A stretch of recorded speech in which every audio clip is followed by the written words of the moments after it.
नमस्कार, आप देख रहे हैं खबर भारत और मैं हूं आपके साथ नैन्सी शर्मा। खबरों की तरफ बढ़ेंगे उससे पहले एक नजर अभी तक की सुर्खियों पर।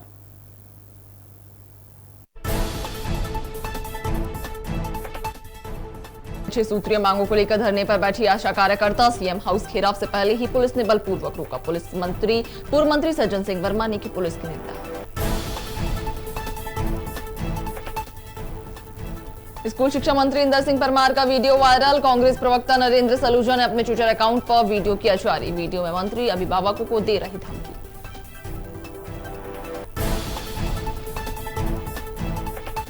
भोपाल में महिला कांग्रेस ने मुख्यमंत्री के नाम सौंपा ज्ञापन। कोरोना से मृतक परिवारों को सहायता राशि देने की मांग। महिला कांग्रेस ने एक सांकेतिक प्रदर्शन करते हुए दिया धरना। बच्चों के भविष्य को देखते हुए लिया गया बड़ा फैसला। 1 जुलाई से स्कूलों को फिर से खोलने की दी गई अनुमति। कोरोना गाइडलाइन के तहत खुलेंगे विद्यालय।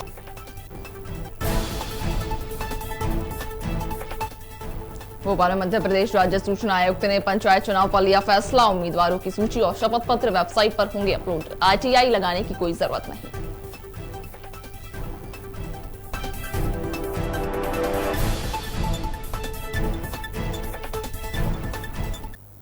खबरों की तरफ बढ़ेंगे, लेकिन उससे पहले एक बड़ी खबर भोपाल से सामने आ रही है, जहां पर ट्विटर के खिलाफ साइबर थाने में शिकायत करने भाजपा कार्यकर्ता पहुंचे। आपको बता दें कि गृह मंत्री नरोत्तम मिश्रा ने डीजीपी को कार्रवाई के निर्देश दिए। बताया जाता है कि ट्विटर पर भारत के नक्शे से छेड़छाड़ का आरोप लगाया गया है। बता दें कि भाजपा नेता दुर्गेश केशवानी ने एसपी गुरकरण सिंह से शिकायत की। पूरा मामला ट्विटर से जुड़ा हुआ है। बताया जाता है कि ट्विटर ने भारत के नक्शे में छेड़छाड़ की गई थी, जिसके गुस्साए भाजपा कार्यकर्ताओं ने साइबर थाने में शिकायत की है। बताया जाता है कि गृह मंत्री नरोत्तम मिश्रा ने डीजीपी को कार्रवाई के निर्देश दिए। ये पूरा मामला ट्विटर से जुड़ा हुआ बताया जा रहा है। कि बड़ी खबर आपको भोपाल से बता रहे हैं, जहां पर ट्विटर पर भाजपा कार्यकर्ताओं ने एक बार फिर से शिकायत दर्ज कराई है। आपको बता दें कि ट्विटर पर भारत के नक्शे में छेड़छाड़ का आरोप लगाया गया है।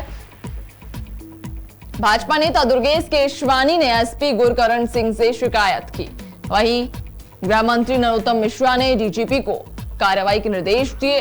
ट्विटर पर भारत के नक्शे से छेड़छाड़ का यह पूरा आरोप लगाया गया है। कि बड़ी खबर आपको भोपाल से बता रहे हैं, जहां पर ट्विटर के खिलाफ साइबर थाने में शिकायत करने भाजपाई पहुंचे हैं।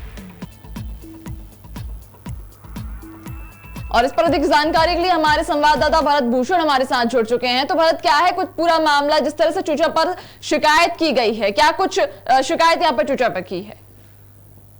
जी नैन्सी, मैं यहाँ आपको बताना चाहूंगा कि भाजपा नेता दुर्गेश केशवानी ने अपने कार्यकर्ताओं के साथ जो है साइबर थाने पहुंचकर ट्विटर इंडिया के विरुद्ध एक शिकायत दर्ज की है। दरअसल ट्विटर इंडिया के माध्यम से ट्विटर इंडिया द्वारा जो है भारत के नक्शे को गलत तरीके से प्रस्तुत किए जाने को लेकर ये सारा विवाद जो है खड़ा हुआ है।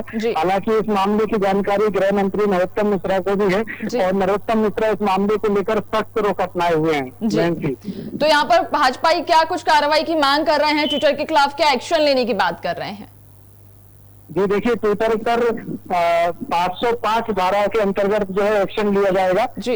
और ट्विटर पर जो है भावनाओं को भड़काने और भारत की छवि के साथ खिलवाड़ करने के आरोप भी जो है भाजपा कार्यकर्ताओं ने लगाए हैं।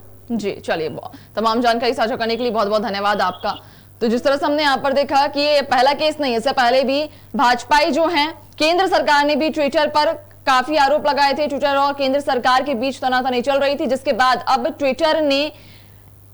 ट्विटर पर यह आरोप लगाया गया है भाजपाइयों के द्वारा कि ट्विटर ने भारत के नक्शे के साथ छेड़छाड़ की है।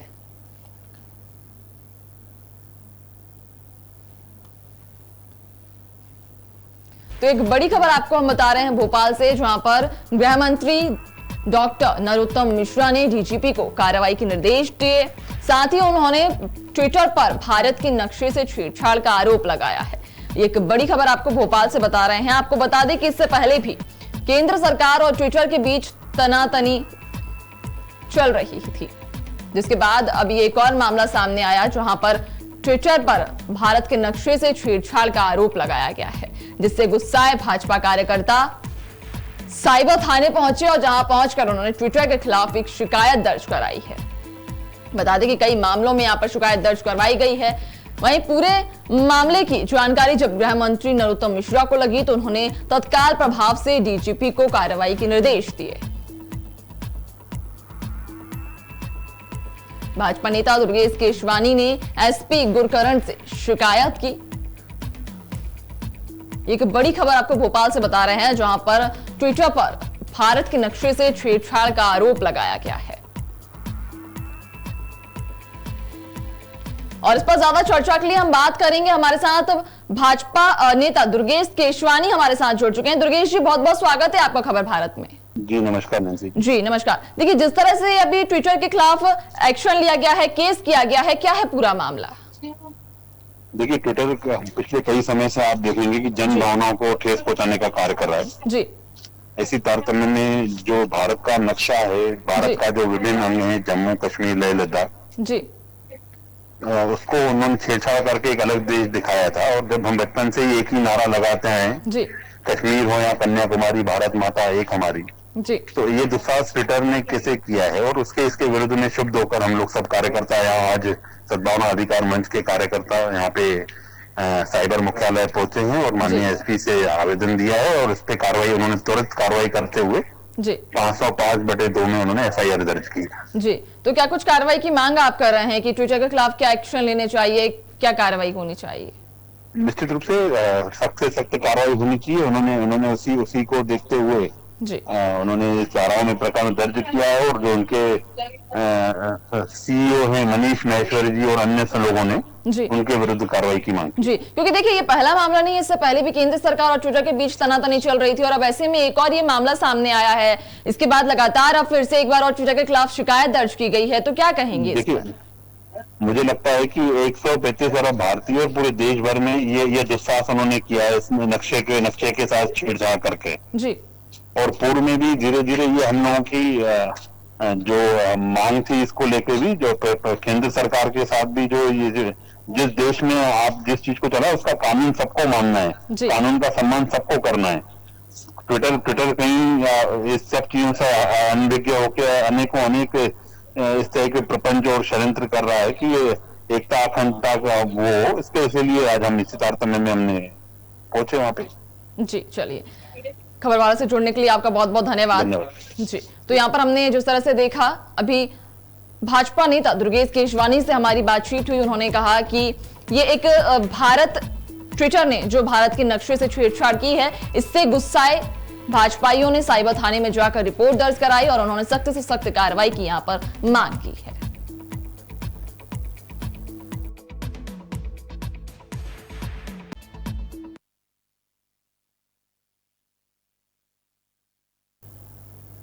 और बढ़ते हैं अगली खबर की तरफ, जहां पर लगातार 28 दिनों से आशा कार्यकर्ता अपनी 6 सूत्रीय मांगों को लेकर धरना प्रदर्शन कर रही हैं और इसी के चलते आज आशा कार्यकर्ता राजधानी भोपाल में सीएम हाउस का घेराव करने वाली थी, लेकिन उससे पहले ही भोपाल हाईवे टोल नाके पर भारी पुलिस बल तैनात कर दिया गया और आशा कार्यकर्ताओं को टोल नाके पर ही रोक दिया गया। वहीं पुलिस के द्वारा आशा कार्यकर्ताओं को रोकने पर पूर्व मंत्री सज्जन सिंह वर्मा ने पुलिस की निंदा भी की है। साथ ही कहा कि शिवराज अपने आप को बचवाने के लिए पुलिस का सहारा लेती है।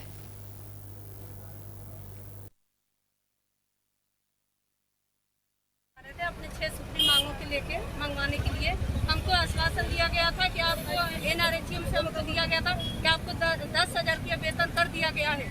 तो हम लोग को कोई लेटर दिखाइए, आश्वासन दीजिए कि हाँ हम आपकी मांगे पूरी कर देंगे। अगर जो आपने कर दिए हैं तो आप क्यों डर रहे हैं? हम तो वही उसी लेटर को दिखा दीजिए, हम तो उसी के लिए आ रहे हैं। हम लोग से पैदल आ रहे हैं, आष्टा ब्लॉक से आ रहे हैं हम लोग पैदल। हर जिले से हर लेवल से हम लोग आ रहे हैं, ब्लॉक से आ रहे हैं। लेकिन पुलिस द्वारा आपको रोक दिया गया यहाँ पे? वाले ने रोक लिए हैं। ये आपने शिवराज मामा जी का चाल है। ये महिला संगठन को तोड़ना चाह रहा है, महिलाओं की हिम्मत को तोड़ना चाह रहा है, हमारे आश्वासन को धक्का पहुंचाना चाहते हैं।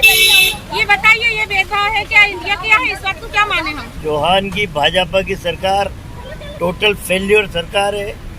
जिन आशा उषा कार्यकर्ताओं ने कोरोना के संक्रमण काल में लाखों लोगों की जान बचाई है, संक्रमित परिवारों के बीच में जाके सेवा की है, उन बहुत सारे वादे शिवराज ने किए थे, एक भी वादा पूरा नहीं किया। बीजेपी की आदत है दूध में से मक्खी की तरह निकाल के फेंक दो, जैसे अडवाणी, मुरली मनोहर जोशी, यशवंत सिन्हा, इन्होंने सींच के बीजेपी को बड़ा किया उपयोग हो गए, निकाल के फेंक दिया।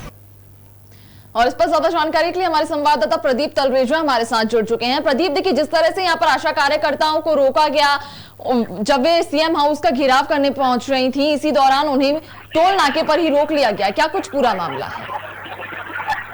जी जैसे मैं आपको बता दूं, क्योंकि प्रदेश के अंदर जब से संविदा स्वास्थ्य कर्मचारियों ने लगातार अपने आंदोलन जारी रखा था, उसके बाद से देखा गया था तो जूनियर डॉक्टरों ने कहीं ना कहीं अपनी हड़ताल करके जो पूरे तरह शासन को अपने पक्ष में दबाने की कोशिश की, जिसके बाद से ही आशा कार्यकर्ता जो काफी लंबे समय से लंबे अपनी मांगों को लेकर के शासन प्रशासन से कई बार अपनी गुहार लगा चुकी थी, लेकिन देखा यह जा रहा था कि अभी तक में जो आशा कार्यकर्ता थी उनकी मांगों को कहीं ना कहीं दरकिनार की, जिसको लेकर के काफी उस दिन जो उनका एक आंदोलन होना था, आज वो सीएम हाउस में जाकर सीएम से घेराव करने वाले थे सीएम हाउस का, लेकिन पुलिस ने उनको पहले ही उनको टोल प्लाजा पे रोक दिया गया। जी, तो आशा कार्यकर्ताओं का क्या कहना है, क्या कार्रवाई की वो बात कर रही हैं? देखिए शुरू से ही शुरू से जब आशा कार्यकर्ता थी अपनी वेतनमान की वृद्धि सहित कुछ मांगों को लेकर के लगातार अपनी मांगों को लेकर के जिला प्रशासन से हो, चाहे वो स्वास्थ्य मंत्री से हो, चिकित्सा शिक्षा मंत्री, सभी सबकी बातें रख चुकी थी, लेकिन अभी तक देखा यह जा रहा था कि जिस प्रकार से जो सरकार उनको जिस प्रकार से उनकी मांगे मानी जानी चाहिए थी, वो उस मांगों को अभी तक नहीं मान पाए थे, जिसके बाद जो उन्होंने कई बार इनको उस चेतावनी देने के बाद भी उस पर कोई कार्रवाई नहीं हुई थी, जिसको लेकर ये पूरा घटनाक्रम जारी। जी बिल्कुल, देखिए हर क्षेत्र से हम ये मामले देख रहे हैं जहाँ पर आशा कार्यकर्ता अपनी 6 सूत्रीय मांगों को लेकर लगातार धरना दे रही हैं, लेकिन प्रशासन के द्वारा अभी तक उनकी मांगों को पूरा नहीं किया गया। अब ऐसे में आशा कार्यकर्ता क्या कहती हैं, उनका अगला कदम क्या होगा यदि उनकी मांगों को पूरा नहीं किया गया तो?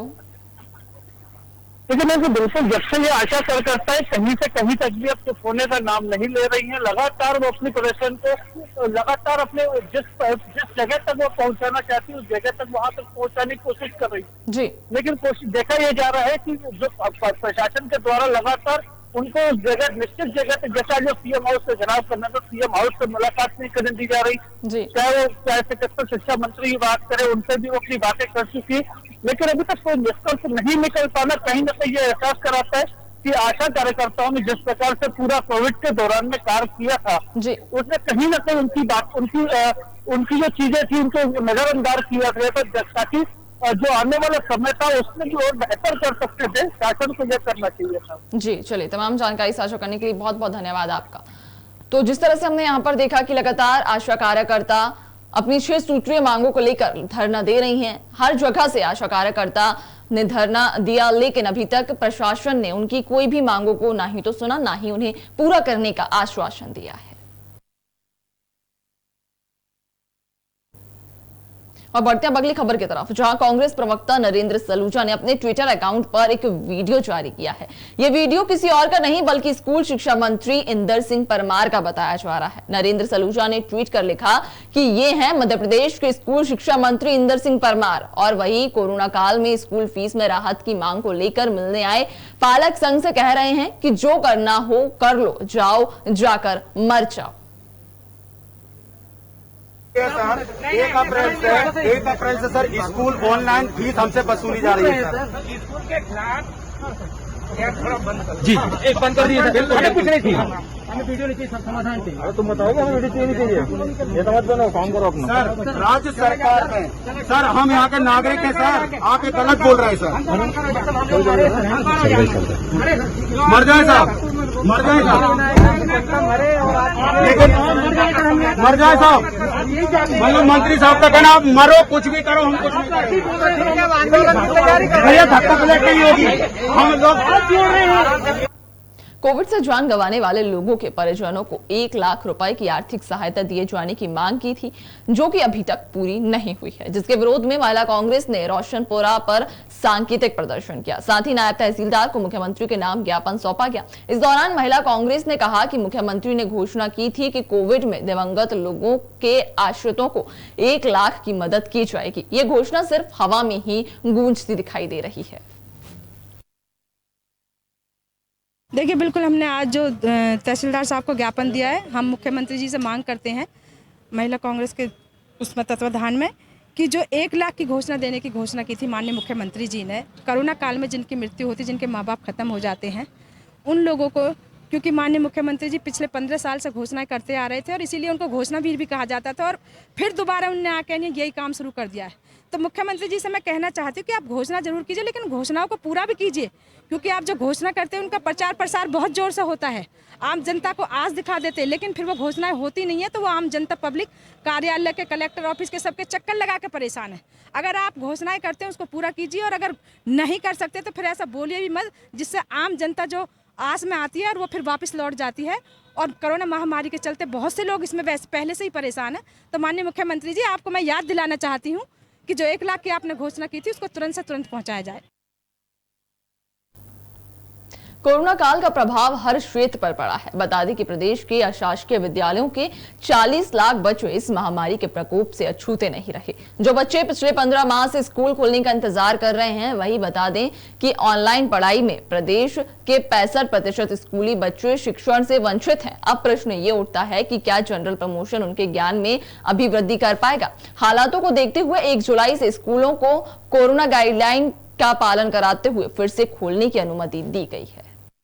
ऑनलाइन उन बच्चों के लिए चल पाएंगे जिनके पास संसाधन है, लेकिन एक बड़ा समाज का वर्ग जो वंचित परिवारों का है, बीपीएल परिवारों का है, जिनके पास साधन नहीं है, मोबाइल नहीं है, उनके बच्चे विगत 15 माह से शिक्षा से वंचित हैं। उसके लिए हम क्या करें? और हमारे कैलकुलेशन के मुताबिक वे बच्चे इस समय जो एनरोल है 7.73 लाख, वो स्कूलों का मात्र 8 या 9% है। तो क्या हम उनके लिए स्कूल नहीं खोल सकते? तो हमने ये निर्णय लिया कि हम 1 जुलाई से अपने स्कूल इन बच्चों के लिए मार्गदर्शन के लिए सप्ताह में 1 बार खोलने जा रहे हैं। देखिए ये बिल्कुल बताएंगे। हम अपने डिस्ट्रिक्ट कलेक्टर को ये सूचना देंगे। देखिए, पिछले 11 सालों से कक्षा 1 से लेकर 8वीं तक का जो संचालन है इस एक्ट से हो रहा है, और इस एक्ट की धारा नंबर 21 ये कहती है कि एक स्कूल मैनेजमेंट कमेटी होगी। स्कूल मैनेजमेंट कमेटी में 75% गार्जियंस का रिप्रेजेंटेशन होगा, और बाकी जो 25% है उसमें स्कूल मैनेजमेंट के और स्थानीय प्रतिनिधि, पार्षद, पंच इत्यादि हो सकते हैं। तो वो जो निर्णय लेंगे उसको स्कूल मानने को बाध्य होगा। तो हम जो स्कूल मैनेजमेंट कमेटीज का हमने सर्वे करा रहे हैं, उनकी हम अभिमत ले रहे हैं, और वो अलग अलग जगहों का अलग अलग हो सकता है।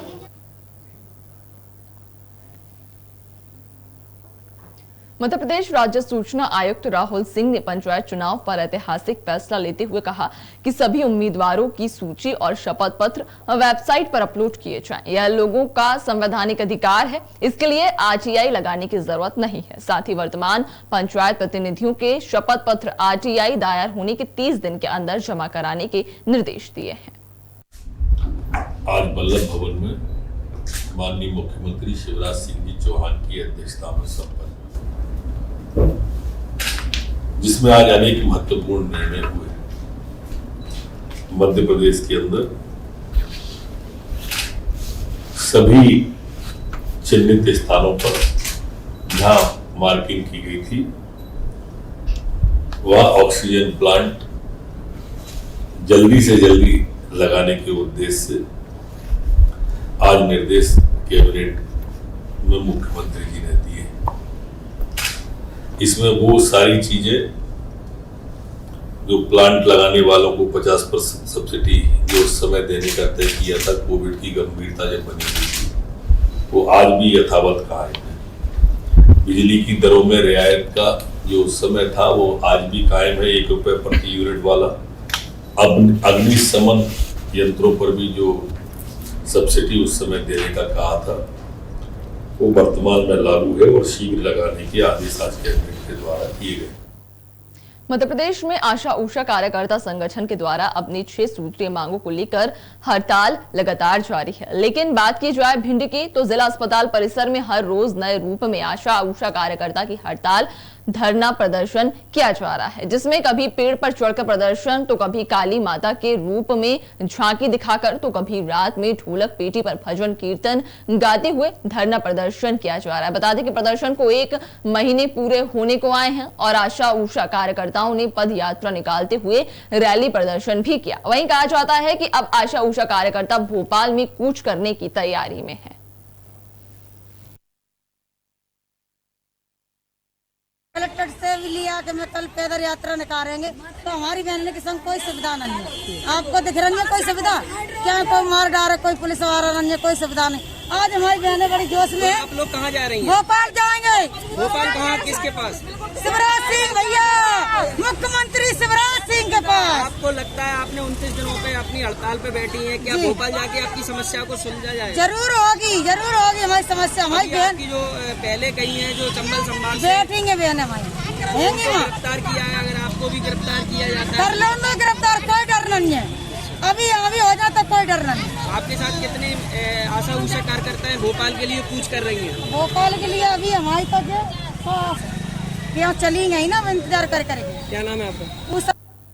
विंध्य क्षेत्र आदिकाल से ही अपने आप में संपूर्ण रहा है। विंध्य क्षेत्र के मनमोहक प्राकृतिक सौंदर्य और कलाकारों की कला से प्रभावित होकर यहाँ पिछले दिनों A6 प्रोडक्शंस मुंबई के बैनर तले फिल्म की शूटिंग हुई है। बता दें कि प्रोड्यूसर और लिरिक्स राइटर अंजू डींगरा के मार्गदर्शन में शॉर्ट फिल्म्स की शूटिंग की जा रही है। इस फिल्म्स को सिंगरौली के खूबसूरत लोकेशंस में फिल्माया गया है और देश के विभिन्न राज्यों से आए कलाकारों के साथ स्थानीय कलाकारों को भी इस शूटिंग में अहम किरदार निभाने का मौका मिला है। वहीं जानकारी के अनुसार फिल्म सामाजिक मुद्दों और पारिवारिक रिश्तों के ताने बाने को संजोने के साथ ही सामाजिक समरसता पर भी आधारित है।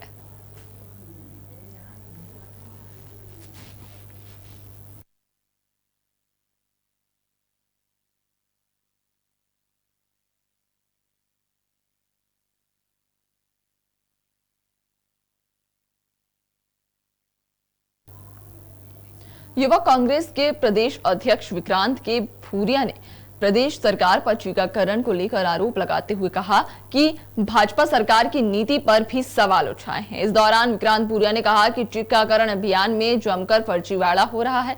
एक ही आधार कार्ड पर 16 लोगों को टीके लगाए जाते हैं। ये हमारे मध्य प्रदेश के लिए बहुत शर्मनाक बात है कि पहले सरकार कोरोना से संक्रमित लोगों की संख्या छुपाती है, फिर कोरोना से हुई मौतों का आंकड़ा छुपाया जाता है और फिर जब वैक्सीनेशन होता है तो इसे महाअभियान बोलकर इसमें महाघोटाला करा जाता है। यह हकीकत है आज मध्य प्रदेश की, यह हकीकत है शिवराज सिंह चौहान की सरकार की। आज जब भास्कर में एक पूरी इन्वेस्टिगेशन हुई और उसमें यह छपा कि 10,000 लोगों को जो भोपाल में जिनको टीके लगे थे उनमें से कई लोगों का फर्जी तरीके से उसमें बहुत बड़ा घालमेल करा गया है। प्रधानमंत्री नरेंद्र मोदी के द्वारा चलाए जा रहे महा वैक्सीनेशन अभियान की धरातल पर सच्चाई कुछ और ही सामने निकल कर आ रही है। बता दें कि सिवनी में पर्याप्त वैक्सीनेशन न होने के कारण लोगों को काफी परेशानियों का सामना करना पड़ रहा है। एक तरफ जहां विधायक लगातार वैक्सीन लगवाने के लिए प्रचार कर रहे हैं, साथ ही ये भी कहा जा रहा है कि जो पंचायत 100% वैक्सीनेशन करा लेगी उसे 10 लाख रुपए का इनाम दिया जाएगा, तो दूसरी ओर जिले में वैक्सीन का अभाव बना हुआ है। वहीं जब पूरे मामले पर प्रभारी मंत्री रामकिशोर कावरे से बात की गई तो उन्होंने समस्या से निवारण करने का आश्वासन देकर अपना पल्ला झाड़ लिया।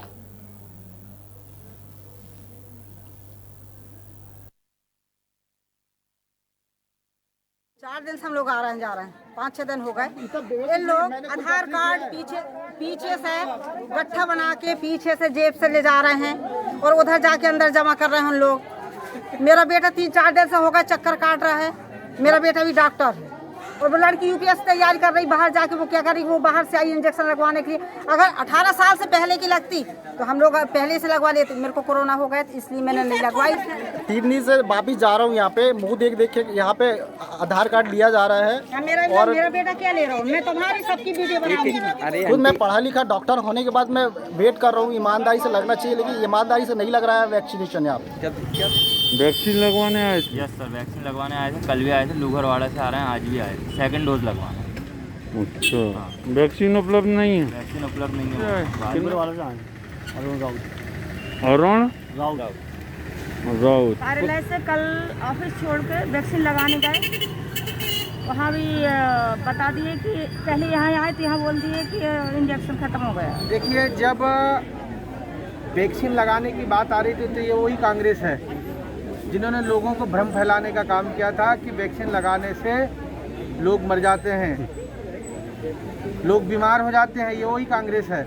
आज वही कांग्रेस कहती है कि वैक्सीन की कमी हो गई है। ये तो भारतीय जनता पार्टी के कार्यकर्ता जन जागरण अभियान चलाए, हमारे सारे अधिकारी कर्मचारी, हमारे सारे विभाग के स्वास्थ्य विभाग, हमारे आयुष विभाग, ये सभी लोगों ने मिलकर गांव में ये बताने का काम किया कि यदि इस कोरोना से अगर हम विजय पा सकते हैं, यदि हम अपने परिवार को सुरक्षित रख सकते हैं, तो एकमात्र इलाज है वो है वैक्सीन। और लोगों में जागृति आई।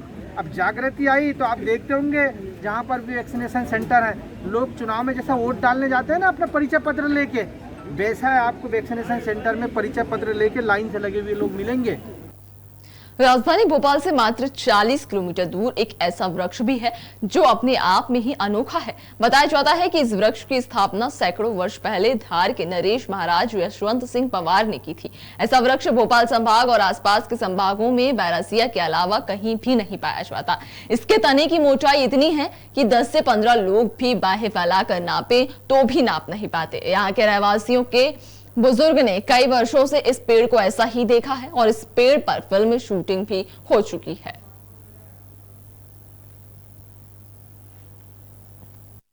इसको मांडा इमली बोलते हैं और जो पूर्वजों से हमने सुना है, हमारे पूर्वज जो बूढ़े पुराने लोगों से भी सुना है, वो इसको बताते हैं हमने ऐसा ही देखा है। ये बहुत पुराना, हजारों पुराना मांडा इमली का पेड़ है। यहाँ पर हजारों वर्ष पुराना है, ऐसा ही देखते आ रहे हैं। हमारे बाप दादे जो थे वो भी ऐसा ही देखते आ रहे हैं। अंग्रेजों के पहले भी मतलब हजारों वर्ष पुराना पेड़ है। और इसकी जो मोटाई है अगर आप देखें तो कम से कम 18-20 बच्चे भी लग जाएं लंबे हाथ करके, तो ये इसमें घेरे में नहीं आती है। दूसरी इसकी एक यहाँ से नीचे एक गुफा गई है अंदर ही अंदर, जो आपने देखा होगा रास्ते में जगदीश मंदिर पड़ता है, वहाँ से होती हुई जो देवल खेड़े का जो शमशान घाट है उसके पास जाके निकली है एक अंदर इसकी गुफा। तो यहाँ के स्थानीय लोगों की मांग है कि पर्यटन विभाग द्वारा यहाँ पर कार्य किया जाए ताकि ये और अच्छे से डेवलप हो जाए, और काफी पुराना और ऐतिहासिक जगह है ये। मैं खबर भारत से श्याम साहू बैरज।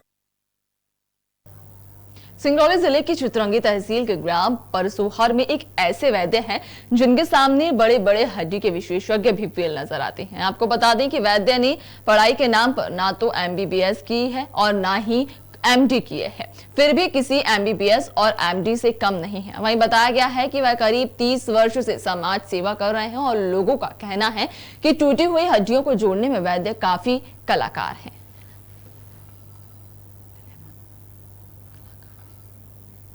उनके पिताजी कर रहे थे और उनके साथ बैठते थे हम, अब देखते देखते उन्हीं की देन है कि हम भी अब आज कर रहे हैं। लगभग 30-35 साल हो गया। कहीं कभी हड्डी टूट हो, बड़े बड़े अस्पतालों से भी आए हैं, बैठन से जबलपुर तक के भी लोग आए हैं। अपना बनारस के बैचू डॉक्टर साहब है, 3 जने आलन हैं, घुटना उनकर रहल, कंधा रहल, तीनों जने बैठाए रही। आज तक ऐसे धीरे धीरे सब लोग दूर दूर से आते हैं, करते हैं टूट फूट अपने जड़ी बूटी से, अपने बांस की कमाची से बांध करके हम ठीक करते हैं। फिलहाल के इस बुलेटिन में इतना ही। ताज़ा तरीन खबरें देखने के लिए बने रहिए आप खबर भारत के साथ। नमस्कार।